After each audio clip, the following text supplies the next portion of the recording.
11 134 conseillers municipaux et régionaux ont ce 12 mars 2023 élu la troisième cuvée des sénateurs conformément au code électoral. L'élection des sénateurs s'est tenue ce dimanche 12 mars dans les 58 chefs-lieux de département du Cameroun. Selon les dispositions de la loi numéro 2012/001 du 19 avril 2012 portant code électoral. Après la fermeture des bureaux de vote, le ministre Paul Atanga-Ndji précise que le ministère de l'administration territoriale, agent de l'État dans le processus électoral, a pleinement joué son rôle. En tant qu'agent du gouvernement dans les processus électoraux, le ministère de l'administration territoriale a pris des mesures appropriées pour apporter à Elections Cameroun, ELECAM, l'encadrement sécuritaire nécessaire au bon déroulement des opérations électorales.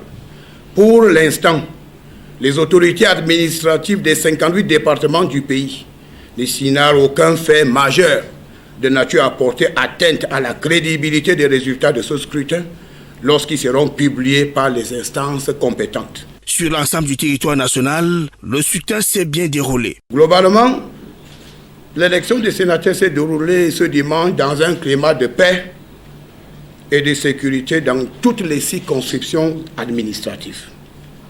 Plus de 3000 observateurs nationaux et internationaux ont été accrédités par le ministère de l'administration territoriale. Ils ont sillonné les 10 régions du pays. Nous espérons qu'ils produiront des rapports objectifs sur le déroulement de ce scrutin qui, à notre avis, a été libre, transparent et crédible.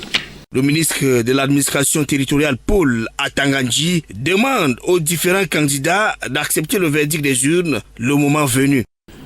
Je demande à tous les partis politiques ayant pris part à cette élection d'attendre les résultats officiels et de les accueillir dans un esprit de fair play et de maturité politique.